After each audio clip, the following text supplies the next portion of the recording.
Okay, I'd like to bring this meeting to order. The Village of Villa Park Village Board of Trustees, November 21st, 2021. Clerk Konecki, please call the roll. Trustee Salella? Here. Trustee Corkery? Here. Trustee Kozar? Here. Trustee Kumar? Here. Trustee Murphy? Here. Trustee Patrick? Here. President Kazone? Here. Can you please stand for the Pledge of Allegiance and then remain standing, please. I pledge allegiance to the flag of the United States of America and to the republic for which it stands, one nation, under God, indivisible, with liberty and justice for all. Heavenly Father, thank you for bringing us together this evening. May we have meaningful discussions that will help us to assist our village in these trying times.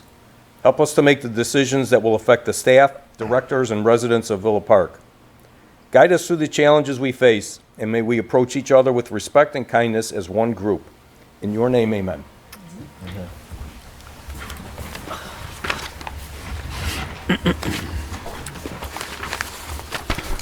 Okay, we'll go to item 3, public comments on agenda items. Clerk Konecki, anyone signed up? I have no one signed up. Okay, do we have anyone to speak on agenda items? Okay, seeing none, we will go to amendments to the agenda. Do we have any amendments from the board? Seeing none, we'll go to item 5A, the Community Fund Commission Oldest Tree Award. Hello, everyone.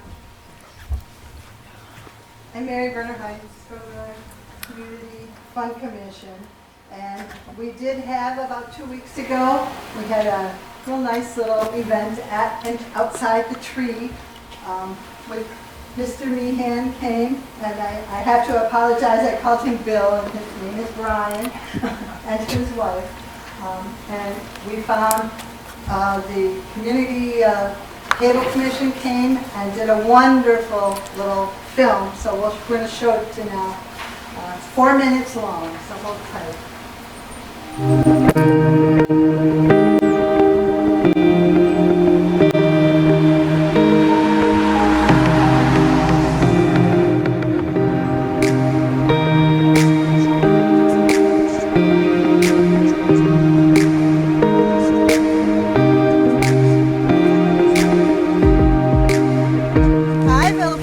I'm Mary Brenner Hines, and I'm a commissioner on the Villa Park Community Fund Commission. And as hopefully the school kids knew, we had a contest to find the oldest tree in Villa Park this past summer and fall. Well, we are here in front of the oldest tree that has been nominated by Mr. Bill Meehan. Thank you. And it is 187 years old. And now we're going to have Bill Cargis, our local expert on trees and all things growing, give us some information about this particular tree. I'm humbled and excited to be able to tell you the amazing story of this magnificent tree, a tale 189 years in the making. The story of this tree begins in the year 1833 when an elm tree seed sprouts right here. The land here was occupied by the friendly Potawatomi Native American tribe. They had sold their land to the U.S. government in 1833, and by 1836 most of them would be gone as the new white settlers arrived from the east, most of them coming here from New York. Was the seed brought here in the pocket of Allison Risley to be planted on this land? The old survey maps and records can be imprecise. This tree sits near the intersection of 3 landholders whose acreages all intersect at that very corner at Madison and Villa. So who actually owned this tree is up for interpretation. As the prairie was plowed and farm animals raised, this tree grew into a sturdy 10-year-old sapling in 1843. Somehow it escaped the plow and the foraging and trampling of farm and wild animals alike. By the early 1970s, most of these majestic trees were lost to Dutch elm disease, and backyards and parkways alike resembled war zones as the huge trees are felled. 60 million elms are cut down in the U.S. alone. But some trees survived, possibly due to a rare genetic trait that fends off the effects of the dreaded disease. Once again, against all odds, this tree survives. This is a rare living link in history, a witness to the end of the Potawatomi Nation and the settling of the pioneers and everything that followed. This tree is a treasured sentinel of the history of this area, and we must embrace its significance and ensure it will continue to thrive to inspire generations to come. Thank you for joining in. This is your award you can proudly place on your table or in your bathroom. Oldest tree, and it has everything written here. And our quote is, save a tree, save the world, and that's important. And here's a $50 gift card for joining in. That's compliments of Villa Park Community Fund Commission. Thank you so much. So thank you again. Thank you so much. Congratulations. Has anyone estimated or knows the height of this tree? No. We'll do the math on Yeah, how many stories? That's another contest for another. another contest. Part 2.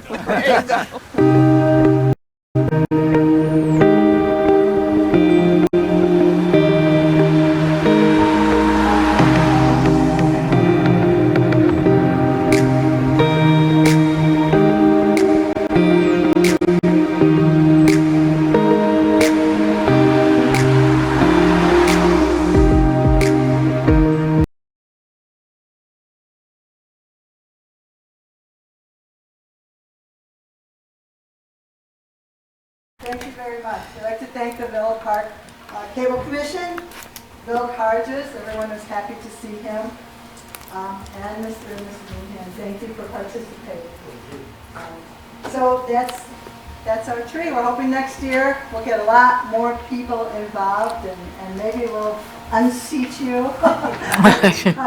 But by then you'll be 190 years old, so it just keeps going.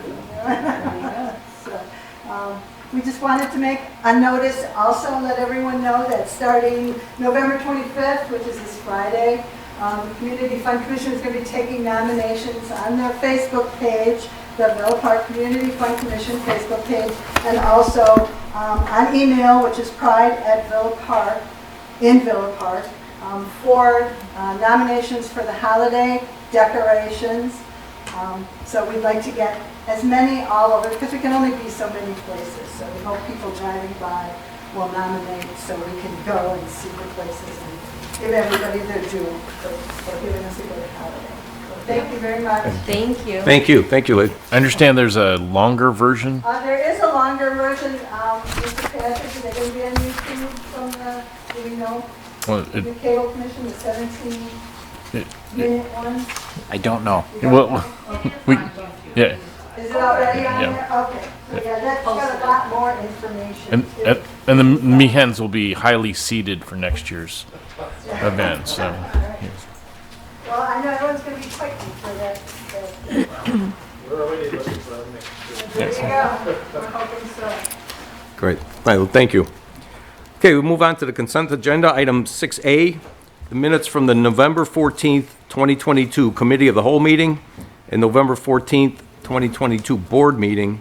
Item 6B, a bill listing for the week of November 14th, 2022, the total amount of $674,451.89. Do we have a motion for the consent agenda? Trustee Kumar? I will make that motion. Okay, do we have a second? Trustee Corkery? I'll second. Okay, any questions or comments? Clerk Kornecki? Okay, Trustee Patrick, Yes. Trustee Silella, Yes. Trustee Murphy, Yes. Trustee Kozar, Yes. Trustee Corkery, Yes. and Trustee Kumar, Yes. President Kazone. Yes. Okay, item 7A is the reappointment to the Parks and Recreation Advisory Commission as follows.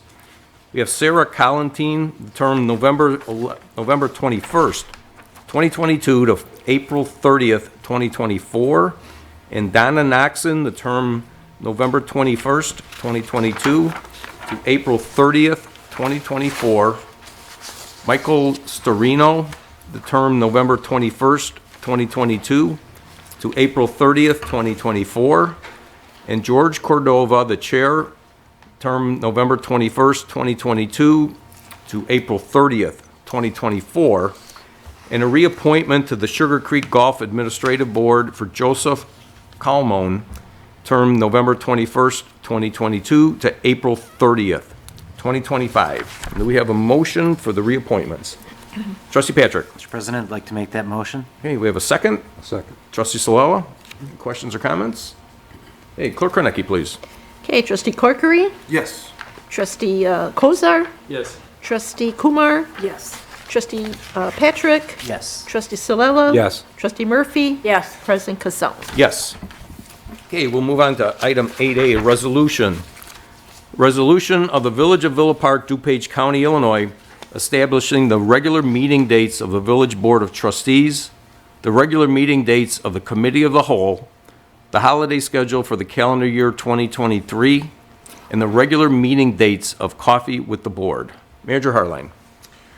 The Villa Park Municipal Code contains references to meetings and holidays. On an annual basis, the Board of Trustees establishes and approves a schedule of those the meetings of the Village of Villa Park Board of Trustees, Committee of the Whole, as well as Village's annual holiday schedule. And this year we actually threw in the Coffee with the Board as well. Staff has asked about adding an additional holiday, and in particular to fill the gap between New Year's Day and Memorial Day. It appears that the other holidays most frequently observed by the municipalities that responded to the DMM survey are, and it was also included in the packet, Dr. Martin Luther King Jr.'s birthday, as it's observed as the third Monday in January, 4. President's Day, as it's observed the third Monday in February, 8 cities. And Veterans Day, as it's observed usually the second, depends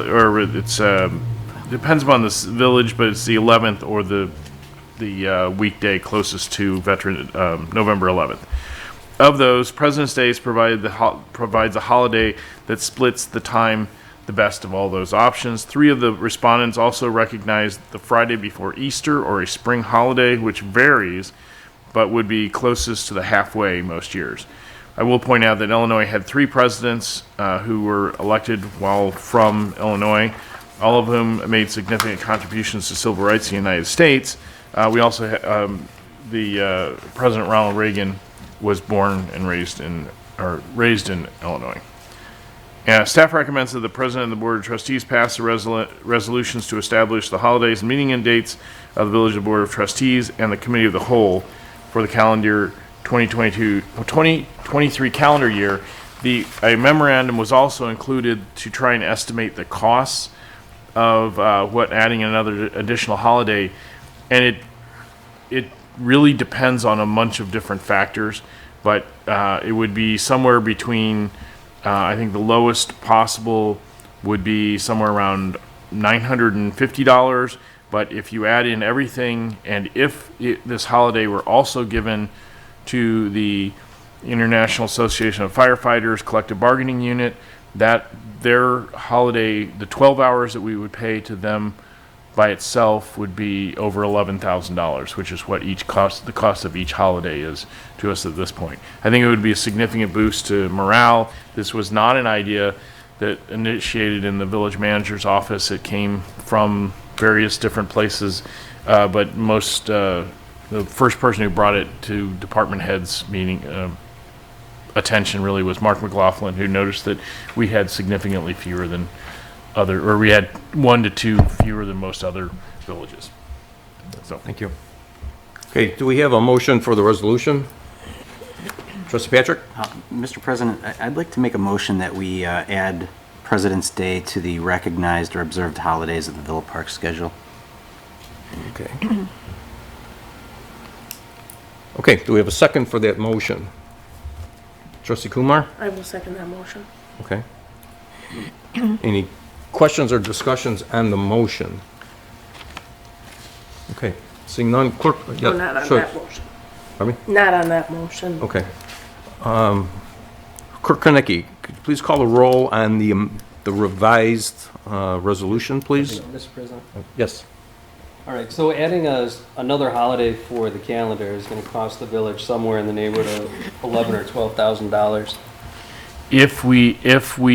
So right now, the collective bargaining agreement with the IAFF does not recognize this as a holiday.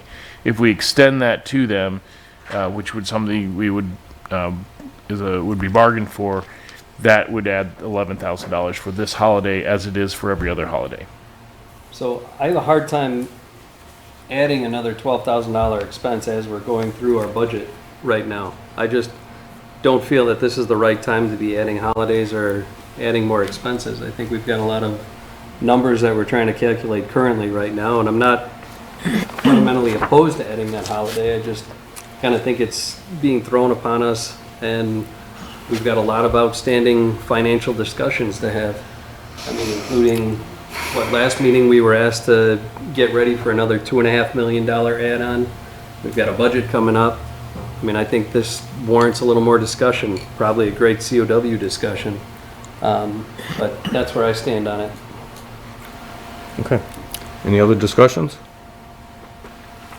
Okay, Clerk Konecki, please call the roll on the motion to add presidents. Yeah, Trustee Kumar? I'm not opposed to adding the holiday. What I am considering is maybe, the thing is, I'm want to foster inclusion, basically, among our holidays. And Martin Luther King Day tends to be one of those days that fosters inclusion. Now, I'm not saying add that instead of President's Day, but I would like an option for those who want to do like 2 half days and they want to take that off to have that option. Is it a technical difficulty? It's very difficult. Yeah. It would cause a lot of, it's not easy to split days and who's coming in. And Major Highline, you want to talk on that? Well, I'd also like Suzanne McVeigh, Assistant Village Manager, to talk on this, but individuals do have personal holidays, and to the extent that we can continue to provide service, and in terms of the being It's a bit symbolic more than anything. Yes, It's not, it's not about President's Day or, any of the holidays. Morale-wise, they're all equivalent, It's more symbolic than anything, so that's, my only. And I understand certainly the significance of Martin Luther King's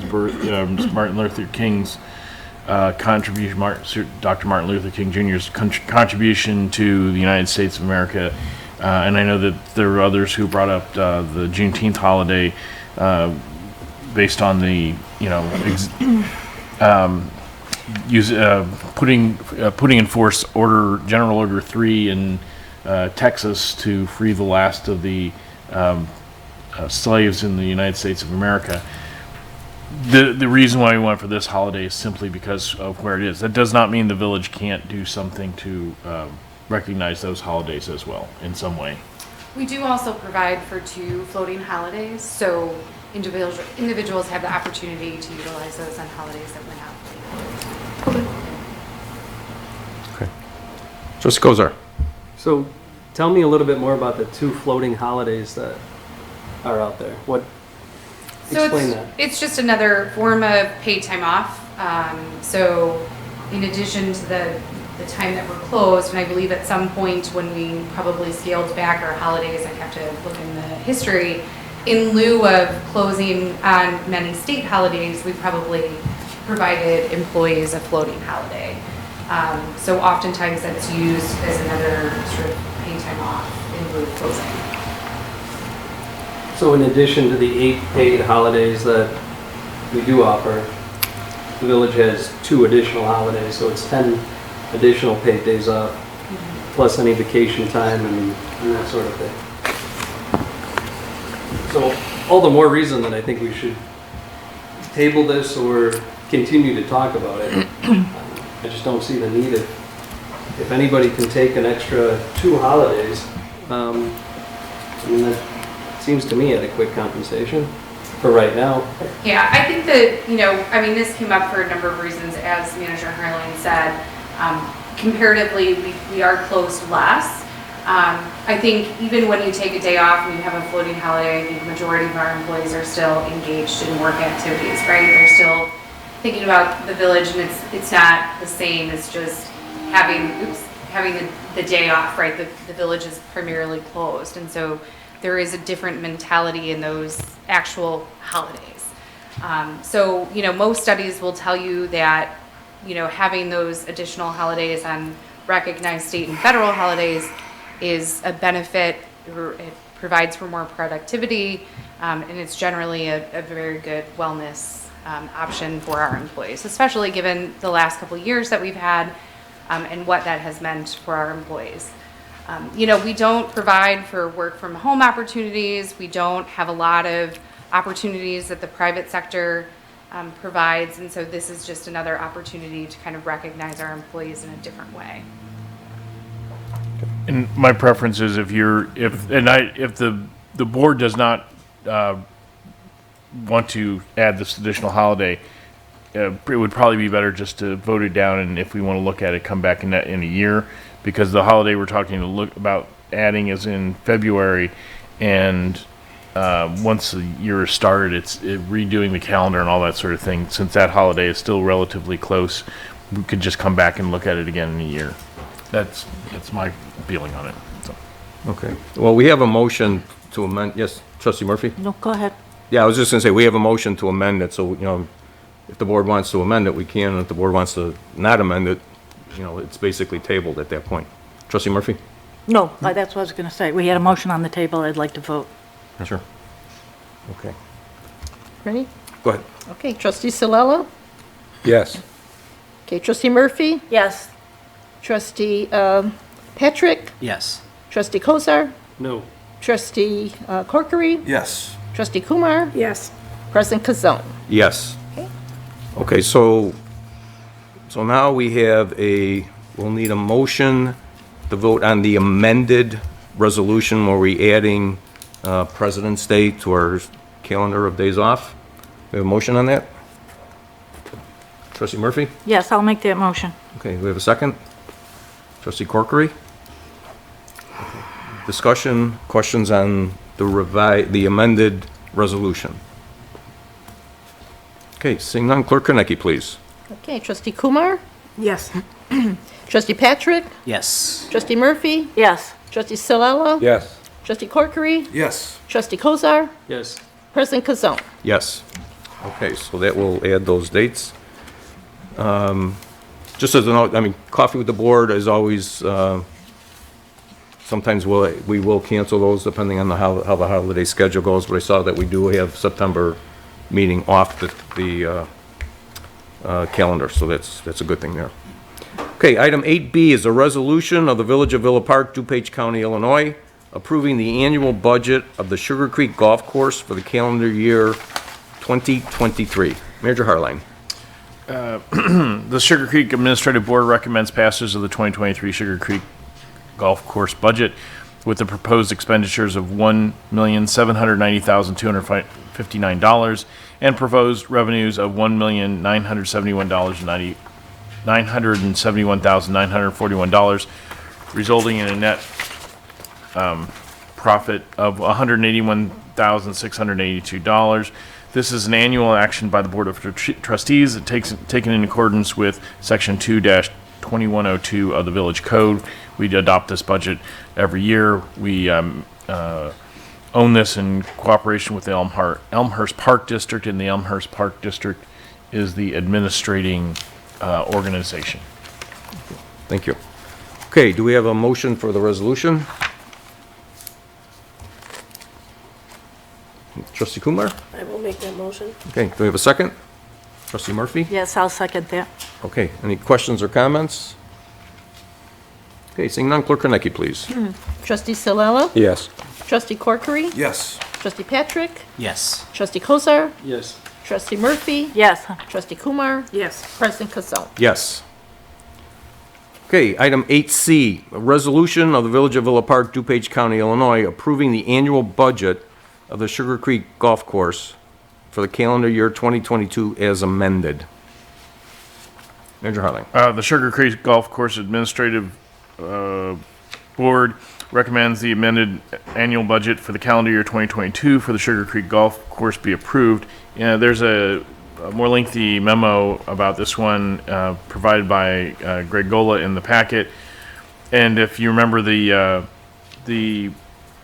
course budget back in September of 2022, they presented the Sugar Creek Advisory Board recommendation, September 27, 2022, recommendations for amending the 2022 golf course budget. since the 22 budget is 20% over appropriations because of the creek renovation. The amended budget includes total overall revenues and total overall expenses, which are higher than anticipated, according to the EPA grant that enabled the golf course to progress and start the project in 2022. We had this discussion also last December. When was it, Greg? I was January. And anyway, this is the village acknowledging the changed budget. And if you, Greg Goll is here if you have any additional questions. Good evening. Yes, last December, we approved the 2022 budget for the Sugar Creek, and then we got an IEPA grant for $600,000 to do the course renovation, and also a $60,000 grant from DuPage County. And so that was more than half of it was a $1.1 million project. So in January of this year, we made a recommendation to go ahead with the pond restoration project, and that was approved by this board. They didn't know what the time frame that they were going to start the construction project. They got started early in the fall. They closed the course in October. So October, they lost some revenues generated from greens fees, that type of thing. So the revenues were down a little bit, and the expenses of the pond restoration project were included. So that's the reason for the Elmhurst board had approved the budget amended because it was over the 20% for appropriations. Okay, thank you. Okay, any questions or comments? Do we have a motion yet? Okay, we have a motion on that. Trustee Corkery? And we have a second? Trustee Murphy? Yes, I'll second that. Okay, any questions or comments? Okay, seeing none, Clerk Rennicki, please. Okay, Trustee Kozar? Yes. Trustee Kumar? Yes. Trustee Patrick? Yes. Trustee Corkery? Yes. Trustee Silella? Yes. Trustee Murphy? Yes. President Kazone? Yes. Okay, item 8D is a resolution of the Village of Villa Park, DuPage County, Illinois, authorizing the village manager to enter into a lease purchase agreement with BMO Harris Investment Company, LLC, on behalf of the village to purchase 3 vehicles. Mr. Harlan. The proposed resolution would allow the village manager to enter into a lease purchase agreement with BMO Harris for the following necessary pieces of equipment: a Vactor truck, a tandem dump truck with plow attachments, and a re-chassis of the ambulance number 81. The short-term loan will allow us to purchase the high-dollar items and distribute costs over actually 4 years at an interest rate. We got a new bid in our new proposal today from BMO Harris, and that new interest rate is at 5.0569%. Staff recommends approval of this resolution. I will say that the shorter term and the lower amount, we reduced the amount that we're borrowing because we had $300,000 in this year's budget towards the purchase of the Vactor truck, although the overall cost will still be $459,000. The price has gone up. We also originally thought the $300,000 was budgeted to repair and upgrade the current Vactor truck, but that is not a feasible way to move forward. So the finance director, Chuck Howard, is here to explain why we went with this approach. There's a significant savings in interest payments by going with this updated version. Okay, thank you. Okay, I did, in the request of our village attorney, as a formality, I'm requesting that a motion to waive any applicable competitive bidding requirements for the lease and the purchase of the vehicles authorized in the resolution 2022-472 for the vehicles pursuant to section 2-20/3 of the village code. And Attorney Wolfe, if you want to explain that at all, or if you want to give your feelings on that. Yes, the village board is authorized to make these purchases with respect to the vehicles that are at issue in the resolution. there was a selective process in actually selecting the vehicles. One of the vehicles actually came from a Sourcewell site, which is a site that is competitively bid through this third-party agency, and so that vehicle in and of itself met the bidding requirements. Yeah. Actually, But there- two of them will, yeah. Two of them, but there was another vehicle that I think the village staff got selective proposals or competitive proposals. Matt, maybe you Well, can provide Yeah, some Major info. Harlan, you wanna- The rechassis of the medic 81 or the ambulance 81. There were limited number of vendors that could rechassis our vehicle. Rick Kosnick looked at several of them, and Foster Coach was the one that had the best option, considering the fact that they're working with the same. They're going to be moving the box onto a new chassis, and it had to be somebody who was familiar with the equipment. So via the state statute, the village board is not required to go to bid for the purchase of this type of equipment. However, there are certain village code requirements regarding the purchase of equipment, and there may be some policies that are applicable, written purchasing policies. So just to ensure that this is approved in the correct manner, I am requesting that that motion to waive any applicable bidding requirements is entertained. Okay. So if anyone would like to honor that motion, Trustee Salala? Okay, that motion, I also have a question prior to any type of vote. Sure.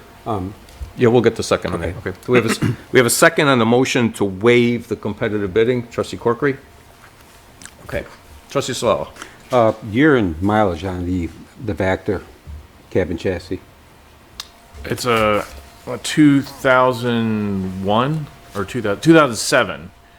I don't know off the top of my head the mileage. The tank on the back of the truck is rusting to the point where pinhole leaks have started to occur. It's being leaked. I'm familiar with the vehicle, and I Yeah. bought and purchased for another municipality Yep. several times, Mhm. and we've had success with rechassing them. I mean, the cabin chassis have minimal miles on it. They don't leave town. They're diesels, and it's half the cost. Let's go ahead. That's what we originally proposed to do, and I'll let. Well, what was the cost? 2007 was the chassis that was bought together. So go ahead and let Director Guerra. Director Guerra explain the process we went through to come up with this solution. You're correct, Trustee Sir, and thank you, Your Honor. Yeah. The original plan was to look at rechassing, or not rechassing, but essentially rebuild the tank. We call it standard end because that's where we bought it from to get some prices. And essentially when we're going through that process, the recommendation was not to rebuild due to the whole tank needing to be replaced, and the tank's about 40% of the cost of that whole Vector is with that tank. So in the proceeds when we're going through it, we were in the neighborhood of $300,000 to rebuild the back end, the new, to reround the motor, put a new blower, new tank, new hoses. The hoses all have holes in them as well. And once we started reaching that neighborhood, the cost-benefit ratio from a new one versus reusing a chassis and tank on the old one started to weigh towards purchase of a new. Do we know the miles on that chassis? The miles we don't have, we usually try to by hours because you're running the hydraulics consistently, totally. The truck would not be running, the truck would not be rolling actually down the roadway, but we'd be running because we have to run the engine to run the hydraulics. The hydraulics run everything, as you know, for everybody else. So we do run that engine for long hours, and then as a combo machine. We should point out we are purchasing a combo machine. And a combo machine meaning we have a hose on the front that we can run the cutters, we can run the flushers, we can do all that in the front, and we eliminate our flusher truck. So we would be eliminating a vehicle down the road, not to be repurchased. I'd have to get you the hours. I don't have those off the top of my head. I'm sure we can run a report and get those hours as we tracked it. But we were planning to try to go that route to try to extend the life, knowing that we have multitudes of equipment that need to be done. They started coming through the recommendations of standard, and that by the time we try to get a new tank, motor, hoses and all that, we're starting to go well north of $300,000.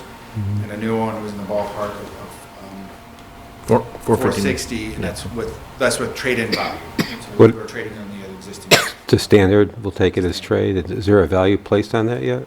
The That'll value help. is $25,000, and that's where we got to the approximately 460,000 for the bid price. That's not something we could put through government auction, or we don't want to wait that long. We could. We would have to then modify the quote, because the quote does have that trade-in value. But that could be something we could do.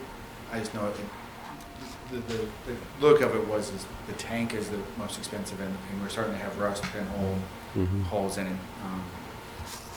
Knowing that the time frame is about 10 years for those trucks. Thank you. Trustee Patrick. Thank you. Just a quick question. I don't know who could answer it, but if approved tonight, when will these vehicles be in service? The Vector truck is sitting on the lot. So as soon as we could get a financing option to cover the other $159,000, theoretically we could have it next week. The other vehicles, the re-chassis of the ambulance, we put our name in the queue this fall, and it was reversible, but I think that we're looking at fall of 23 for that one to be available. If we hadn't already gotten our name in line, it would have been longer than that. And then the tandem dump truck, we have not placed on order yet because we needed to come up with a way to cover the costs. And that one, I think, is the longest time out. They'll be in 23 potentially. The problem with the tandem, as Manager Harlan stated, is we're trying to go through the state bid, and we're still waiting on the final prices to be approved by the state. But once they approve them, we were told you have a 14-day window to approve, like put your name on that list to be within 23's production line. Okay. Thank you. Unfortunately, we can't give you the definite answers we could have given you 3-5 years ago because of Trustee Kumar. Longevity of the vehicles, well, the chassis is just part of the vehicle. How much does that increase the longevity of each of these vehicles? I know one of them, he said 10 years, the Vector truck. In general, is about 10 years. Well, the Vector trucks, they'll last longer than that, though, aren't they? I mean, this is what, a 2007. Yeah. So I figure about 15 years. I would say industry standard for vectors is 10. Municipalities stretch them to about 15. Yeah, because they're not going as every day. They're very costly. And we're just fortunate, to be honest, we're very fortunate to have standard in our community within Villa Park. And so they do work very well with us. And they do kind of buy some of these stock models, and that's what we're going with versus a custom build, which goes well north of $500,000 and takes 12 to 18 months to produce. Is that a stainless steel tank or is it a steel tank? I believe it's a steel tank coated, but I'll have to, I didn't bring the specs with me, so I apologize. I'm just curious on that. It's all in our specifications that we use. Okay. So that's about 15, and the changing the chassis does how much? And I'm looking at our payments, how long we get out of it after we pay it off. There's three different things. Are you talking about the ambulance or? Ambulance. Oh, the ambulance? Yeah, well, this is Interim Chief Stapleton's here. You can come on up. As he's getting up here, I know that this is the first time we've tried to re-chassis. Again, now that one gets a lot more miles than some other vehicles, and the wear and tear on the chassis is more than the box, which doesn't have as many active parts. So that's where we're trying to get this to cut our costs and get more longevity out of the specialized equipment on the back. But they don't have moving parts and vacuums and such like a Vector truck. So correct. So the plan for our frontline apparatus, our ambulances, is 6 years frontline, 3 years reserve. So that's why we get a new ambulance every 3 years, because we have 3 ambulances, 2 frontline, 1 reserve. So this one will be replacing our 10-year-old Medic 80. And the reason why we're trying this new re-chassis, because it's going to possibly save us anywhere from $60,000 to $80,000. But with the day and age, with shortages and everything, we're hoping. But placing the order already for the Ford F-550. You know, we talked with the garage and everything. So we get the new chassis and then the new box. They use our existing box that's on our ambulance, take it off, sand everything down, replace all the wiring, all the interior. So we're basically saving for the structure of the box. Okay. Anything else? Thank you. No problem. Okay, any other questions, comments? Okay, Clerk Konecki, please. Okay, trustee Patrick, Yes. trustee Murphy, Yes. trustee Kumar, Yes. trustee Kozar, Yes. trustee Salello. Yes. Trustee Corkery. Yes. President Kazone. Yes. Okay, so that was the motion to waive the competitive bidding. So if we could have a motion for the resolution itself, to go into this lease agreement with BMO Harris. We have a motion on that? Trustee Kumar. I will make that motion. Okay, do we have a second? Trustee Murphy. I'll second that motion. Okay, any questions or comments? Trustee Kumar. Here it says an interest rate of 4.933. I think you said 5 point something when you spoke. 5.0965, I believe, is what you said. The newest so we kind of, our director, finance director Chuck Howard's here if you'd like, but generally, since we had $300,000 of the 1.1 needed for the 3 pieces of equipment, we pressed to get a new bid and try and shorten the term of the loan. So although the interest rate is higher, the total cost over the loan is $76,400 less. Okay. I was going to let Director Howard take the glory. Yeah. That's pretty clear. Okay, any other questions? Okay, Clerk Konecki, please. Okay, trustee Salello. Yes. Trustee Corkery. Yes. Trustee Patrick. Yes. Trustee Murphy. Yes. Trustee Kozar. Yes. Trustee Kumar. Yes. President Kazone. Yes. Okay, item 8E, it's a resolution authorizing and approving the execution of a memorandum of understanding with the Fraternal Order of Police authorizing an alternate work schedule. Major Harline. Yes, the Villa Park Fraternal Order of Police Labor Council Police Union has presented management with an alternative work schedule that would require officers on patrol to work 12-hour shifts. The patrol currently work 8.5-hour days, rotating between 2 and 3 days each week. The proposed 12-hour day would allow for an officer to work 7 days out of 14-day work period and provide for more officers during peak call hours. The proposed MOU would allow a 1-year trial period to implement the 12-hour schedule. Staff recommends approval of this resolution. It was passed by the Patrol Division. The vote was finished today, and Chief Rivas is here if you have any questions about this proposal as well. Thank you. Trustee Patrick. Mr. President, I'd like to make this motion. Okay, do we have a second? Trustee Kozar. I'll second this. Okay. Questions or comments? Trustee Murphy. Yes, officer fatigue over a 12-hour work shift is a significant concern. I had a discussion with Manager Harline, who assured me that this was voted on and the majority of the patrol officers and such were in favor of trying this. I was also assured that it would be revisited after 3 months.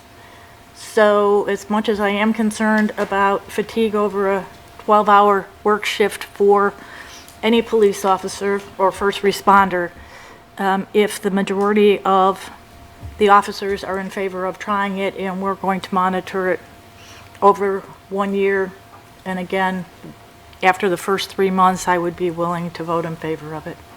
Well, thank you for your concern. On the daily, we do officer checks on officer wellness. You know, when the sergeant starts roll call, he'll take a look at the officers and just try to observe to see where they're at, you know, energy-wise, how much they've worked, if they've had court that day. What I should tell you, though, in the past 4 years, we have what's called demand time, where in 2019 we had to order officers back to work because nobody would take that overtime. We had 3 of those occasions that happened in 2019. Since then, it's gone up by over 12 times we've had to do that. So we're trying to find officers to fill in more than ever. With the schedule that is proposed by the union, we're hoping that we're putting more officers towards peak periods, so it's a win for us as well as a win for the officers. They would have to come in around 71 to 72 times less in the schedule. So I understand your concern, and we're going to monitor it closely, I promise you that. No one cares more about the officers than in this administration. So, and Manager Harline has also echoed those same sentiments. So we're going to be monitoring and speaking with the officers and doing check-ins with them as much as we can. Thank you. Trustee Patrick. Thank you. Chief, are we paying overtime over 8 hours? No, we had discussions internally with the village. There's an MOU in place, and it's after 84 hours. And what the language in this MOU does a lot of cleanup, actually. And thank you to Village Manager Wolf and to Assistant Village Manager McVeigh for putting that together as a cleanup. So it's going to be based on an 80-hour schedule in 2 weeks. So anything in excess of 80 hours will be overtime. Okay. Whereas before, there was confusing language between what was in the contract and the MOU that was in an appendix after that. Okay, any other questions or comments? Trustee Solel. How would a 12-hour workday impact a holiday? If you worked at a holiday, it would be no different. You would still work your 12 hours. You're given a certain amount of time for Christmas or for New Year's. You have that core 8 hours to then use at another time. So you'd still work your 12 hours, and it'd be no different because we're a 24/7 operation, 365. So that's not going to impact us one way or another. That officer that works in that holiday would just have the ability to take that time off on another day, and it would be an 8-hour bank to use. Thank you. Yeah, that's in the agreement in section 6. But yeah, you don't get 12 hours of vacation. I just wanted to hear it. Okay, yeah. Any other questions, comments? Okay, Clerk Kornicki, please. Okay, Trustee Corkery? Yes. Trustee Kumar? Yes. Trustee Solella? Yes. Trustee Murphy? Yes. Trustee Patrick? Yes. Trustee Kozar? Yes. President Casella? Yes. Okay, item 9, public comments on non-agenda items. We have anyone signed up? No one. Okay, any comments on non-agenda items? Item 10, village clerk's report. I have no report, thank you. Okay. Village trustees report. We will start on our right. Trustee Patrick. Thank you. Good evening, everybody. The holidays are coming up. If you're planning on deep frying a turkey, why don't you go check out some of those good YouTube videos out there. There are good ways and bad ways of doing that. But other than that, just have a good, safe holiday. Take care. Look out for one another. And thank you to our staff for everything that you're doing, our police and fire for being out there every day. And happy holidays, everybody. Thank you. Thank you. Trustee Kozar. I want to wish everybody a happy Thanksgiving. But as soon as we return basically from Thanksgiving, it is kind of the start of election season for the board.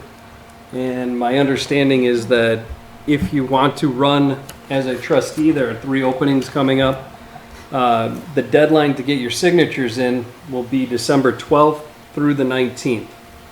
And then maybe the clerk could tell me how many signatures are required on that petition. It's 5% of the total number of votes from 2 years ago, our last election. Do you have an actual count? Do you have a hard number on that? No, I do Okay. not. Okay.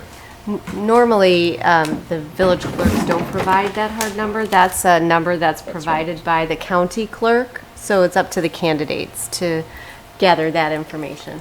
Okay, so just to be clear, it's 5% of the total number of voters that voted in the election that was 2 years ago. So, do your own math, apparently. But just keep that in mind. Anybody who wants to run, get involved in politics. That's it. Thank Okay. you. Trustee Solella. Yes, being it is budget time, and we're trying to close out this current year's budget and coming up on the new budget, I'm requesting for the board that we be informed of the cost that it took to replace our village manager, to include all costs, legal, headhunters that were hired, the total cost to the village, so that number can be released to the public. I also want to know what accounts the funding came from. I have yet to see any monies distributed from specific accounts. So I would like to get that number so that the board is informed and our residents are informed of what it cost for that transaction. Okay. Major Allen, you okay with that?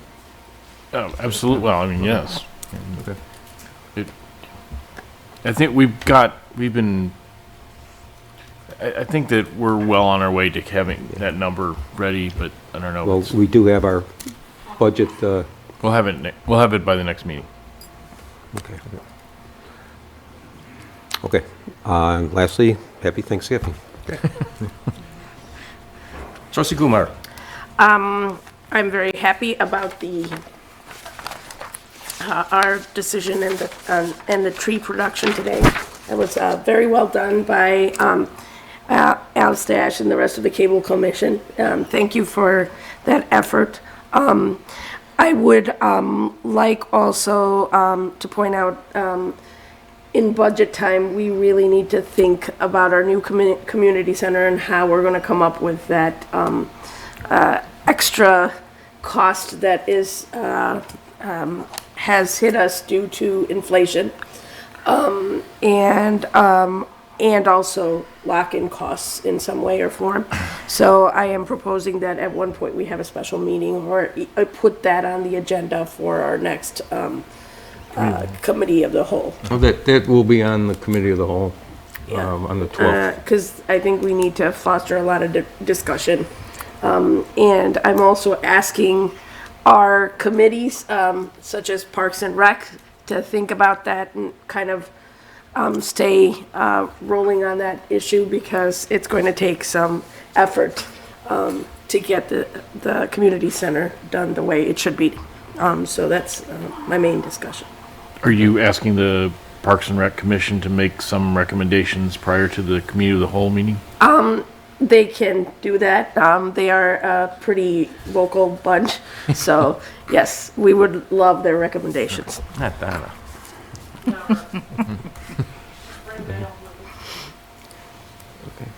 Okay, anything else?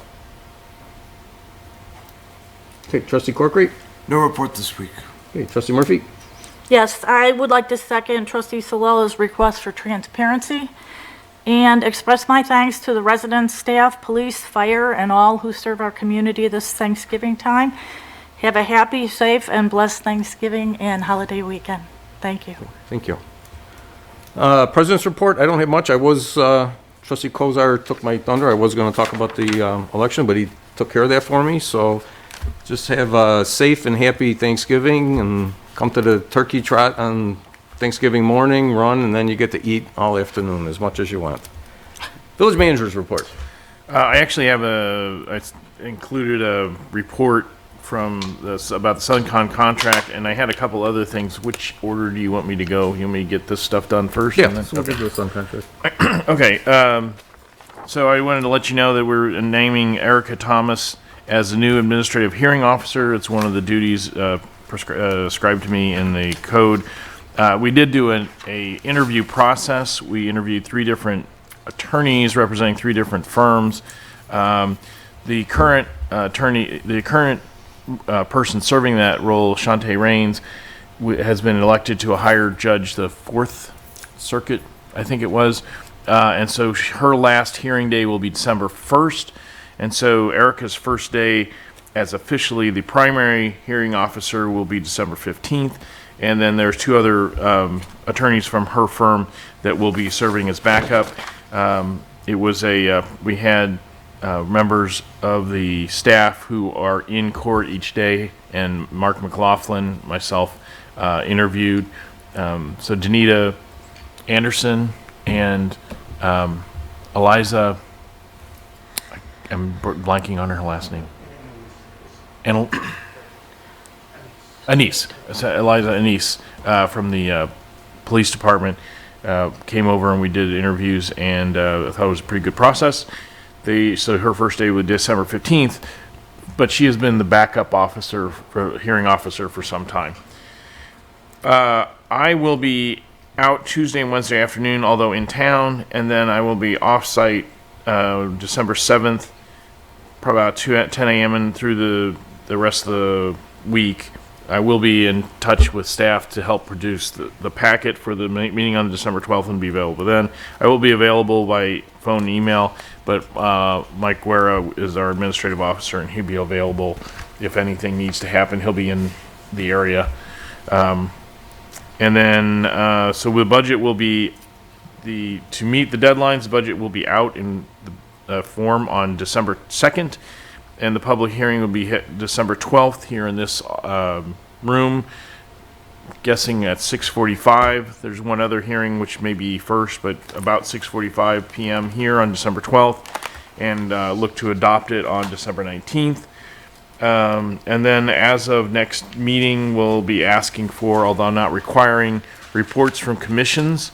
I'm going to send an email out to all the commission chairs tomorrow so that we'd add another section under village managers reports, commission reports, that will help you guys get information on what the different commissions that you guys nominate are up to, and hopefully increase their visibility, transparency, and communication with this elected board. Which kind of dovetails nicely into the 13A that I had on the agenda, discussion of the contract between the village and Sunrise Communications, Inc., doing business as Suncom TV. Glenn Liljeberg, I hope I got that right, Glenn, of Suncom is working tonight's meeting and is available for questions. I would say that I think we cover, I think one of the main concerns has been taken care of, and the Al Stash, who is now the chair of the Cable TV Commission, can do remote programming and can actually set up the schedule and add new programs into the cable TV program that is broadcast. We also have streaming and YouTube options as well. And there's Glenn, if you have any questions. Trustee Patrick. Thank you. Manager Harline, I have a question for you regarding the contract. Under 1A, it says the client shall provide contractor with a list of dates, times, and locations of such meetings and events. Basically, I would like to know what meetings the village has supplied to the contractor, Suncom, of meetings that we want recorded.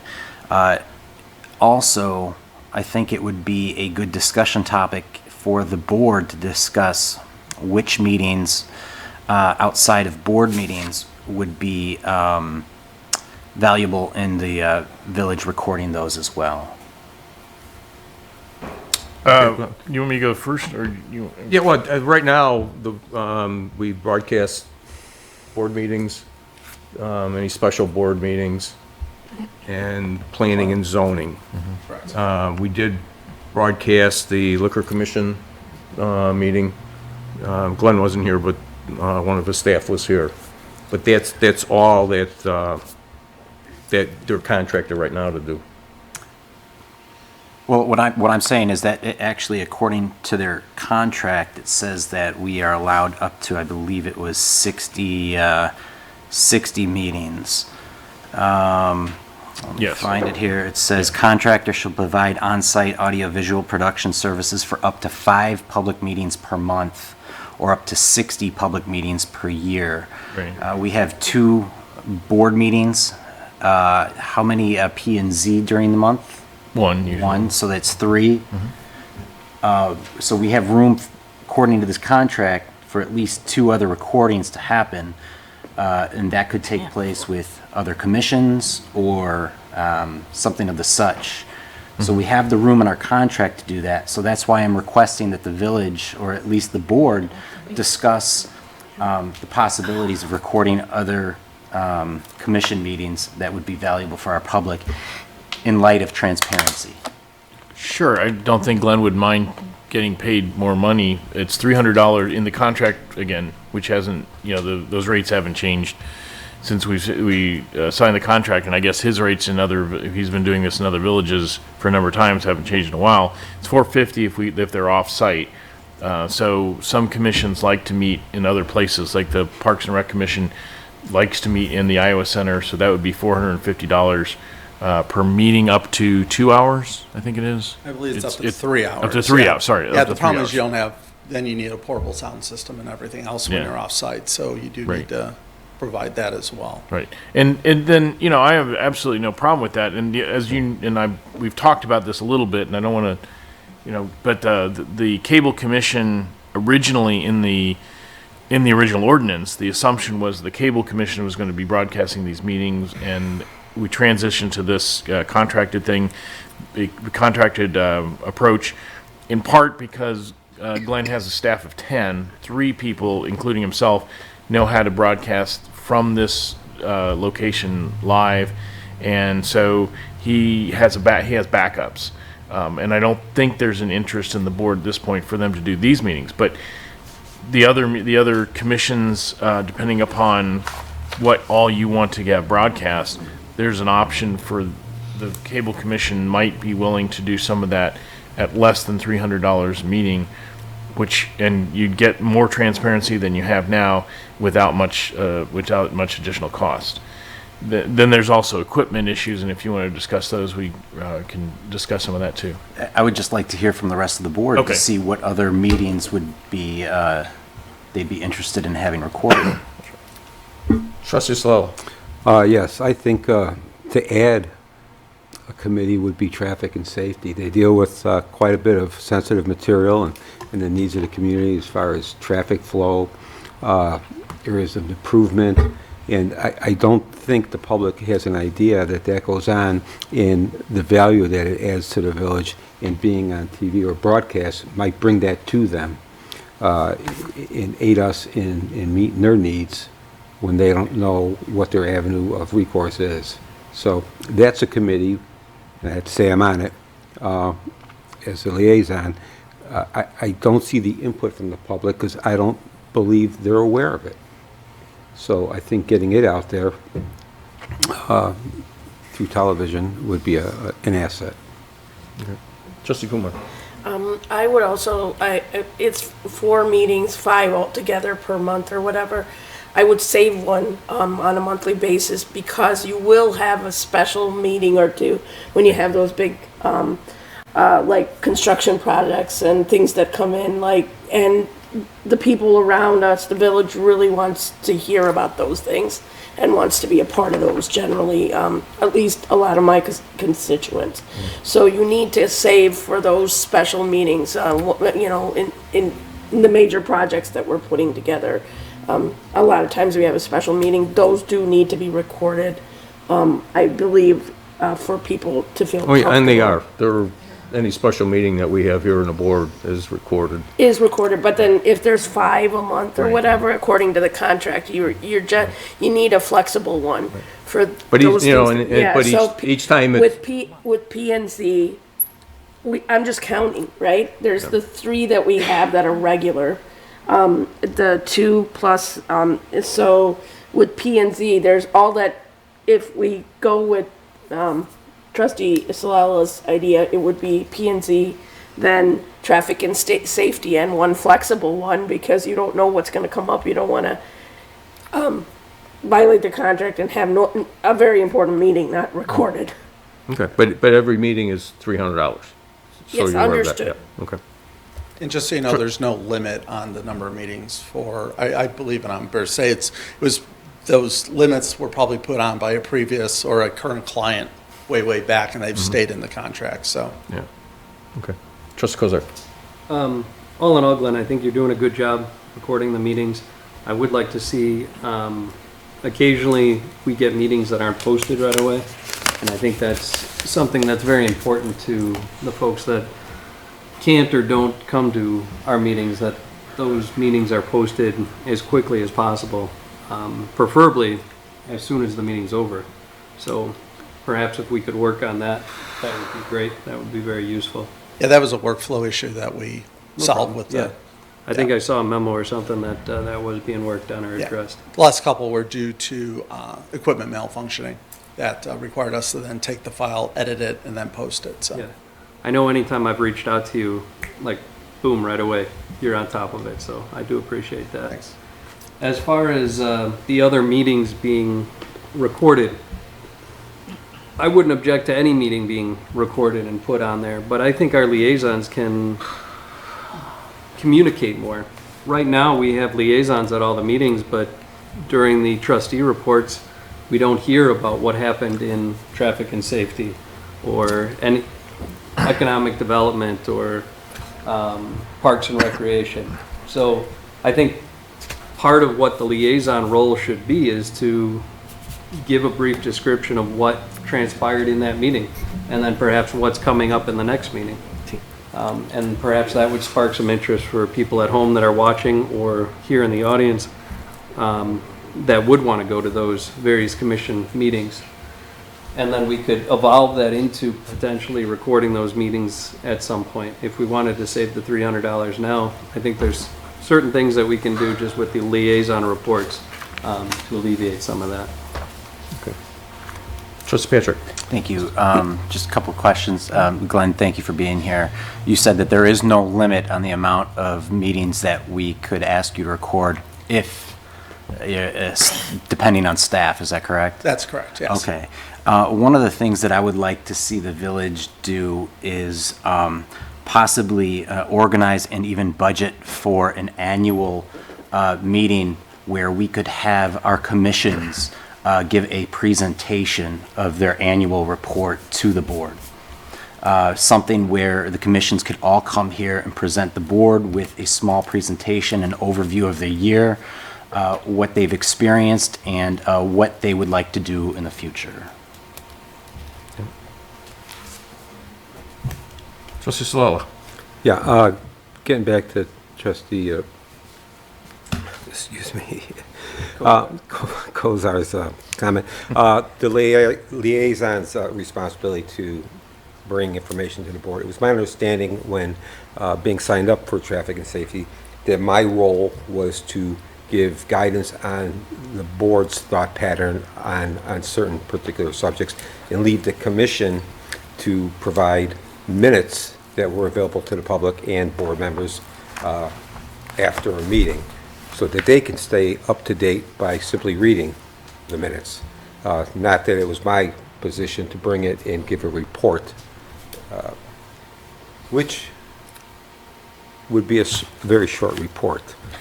And I won't say any more about that. But videotaping or showing live on TV, I think would aid in getting some engagement from the public and possibly a little bit more input from the committee itself. Regarding that, the commission's reporting, I think Manager Harline had mentioned that hopefully starting the next meeting on the 12th or the 19th? The 19th. The 19th. Yeah. We'll start having minutes of the commission meetings reported to us in, you know, on a monthly basis. Trustee Kozar. So I think Dave brings up some very good points with regard to what is the role of the liaison. And I would like to see that put on our next COW, that we can have some conversation about that. Originally, 2 years ago, when I came on this board, there was quite a bit of consternation about what is the role of a liaison. It doesn't really match what's defined in the dictionary as a liaison is. There's specific unwritten rules that, or traditions rather, that have been followed in Villa Park. So let's have a topic of conversation under the COW and let's decide what we want the liaisons to do with the commissions and what we want the liaisons to do in terms of the board. Yeah. We're just discussing it, probably January. The December COW is gonna be pretty busy. Yeah. We can do that in January. Because I think it's a pretty open discussion. It might get squished if we put it on December 12th when we're talking about financing options for the financing or reduction of scope for the rec center. Is that all right? Well, Trustee Kozar, will that match your? Is that sooner is better. So okay. Whenever. I mean, we haven't talked about it since I've been on the board. I don't know if a month is gonna make a difference one way or another. Okay. Trustee Kumar. Along those same lines, I would like a revisit of and discussion of the missions of each of the commissions, because some of them are much more clear than others. And I think giving a little bit of incentive and exactly what is done by each commission and expected is kind of important to foster interest, which is seems to be a problem in some cases. Trustee Murphy. Well, while we're at it, I'm going to throw in with the election coming up, I would like to see a committee of the whole to discuss the role of the trustees and what the expectations are. I've never seen a job description, what the role entails with respect to going and supporting village events, board meetings and such, and I think that's an important scope to define with the election coming up for anyone who's considering running. Okay. Then I have one other one, but it's backtracking on Manager Harling's comments, and I don't mean to get off track here, but if I understood you correctly, you mentioned a public hearing on December 12th? For the budget, yeah. All right, because we have a committee of the whole meeting on that day. So does that put us at 5:45? Well, we could, I mean, we'll come up with a solution. You're right. Yep. Thank you. That's useful. Thank you. Well, if you want people being there, yeah. I don't keep everything up here necessarily terribly Assistant organized. Manager McVeigh has that down. She's going to work on. Yeah. Okay. Okay, any other questions? Great, thanks, Glenn. Appreciate it. You're not required to go a full hour with a committee of the whole. Okay. I have a quick question. Is this a discussion of their review of the contract, and are we posing a new contract with them? No, I think Trustee Patrick just kind of wanted to have a discussion on it. Oh, okay. Yeah. I think that's really what you were looking for. It seems like there should not be that 5 number in this contract if it's not in there. Yeah. You know, whatever 60 is a wrong number to put there, so that should be changed Well, in future contracts. so a couple things. First of all, is the board okay with talking to the Cable Commission to see if they'd be willing to do some of the, certainly not Board of Trustees and Planning and Zoning, and perhaps, especially since Traffic and Safety Committee takes place in this room, correct? It's That's correct. 8 o'clock at night. 8 o'clock. So those ones should be no problem, but to go off-site is $450 for a 3-hour meeting. So is there any reason not to approach them to see if they'd be willing to cover especially important ones? I would just ask that you remind yourself that they are volunteers. Right. Absolutely. So as far as accountability goes, we don't have that much leeway. Yeah. They do put a lot of time and effort into doing productions like the one that was presented tonight and others. So if we just remind ourselves that they are volunteers, whereas Suncom, we do have the ability to contract them and pay them for their professional services. Okay. And I spoke to Al Stash about that, and he was not particularly interested in like doing the board meetings. He was, so that, Yeah, I knew and I that. agree with you. I mean, it's a volunteer staff, and Knew that. you know, you really don't want him. We don't want volunteers having to try to staff and get people in here. You know. I know that some of the other meetings, they meet elsewhere, but if we're going to record, is it not possible to move them here? It seems like a better way to save money than to move the recording over there. Those are all possible. There are, there may be resistance with the. So I think this discussion about the role of the interaction between the commission and the board of trustees and the ways to make sure that people are aware that they are out there and doing things are all good. Just trying to maximize the way to do that. And I think one of the things that by Trustee Patrick getting this on the agenda, it caused staff to make sure that we elevated some other issues that needed to get done that were just in the milieu of other tasks, had not gotten some connections that hadn't been made. So, I mean, that probably wouldn't have happened if Trustee Patrick wasn't knocking on my door. You're talking about So if there's a we got- meeting at, let's say, Park and Rec that everybody wants recorded, because Yes. it's one of those Yes. earmarked meetings. That's exactly what I'm talking about. Yeah. I think if we say we want to record this and we'll save $150 by you guys coming in here, I'm pretty sure. Well, there were times when knowing many we- of the people on that board, they might be willing to come over There here. were times when we had to move some of those meetings to Iowa. You know, when we were talking about Lufkin, and there were a lot of people that were coming to it. So we do have the possibility of moving if need be on big items, so. Okay. Okay, we can move on to item 14, executive session pursuant to 5 ILCS 120/2 C11 regarding litigation when action against, affecting, or on behalf of the village has been filed and is pending before a court, or when the village finds that an action is probable or imminent. And do we have a motion to go into executive session this evening? Trustee Kumar? I will make a motion. Okay, do we have a second? Trustee Salala? Clerk Konecki, are any questions or comments? Clerk Konecki, please call the roll on executive session. Okay, Trustee Murphy? Yes.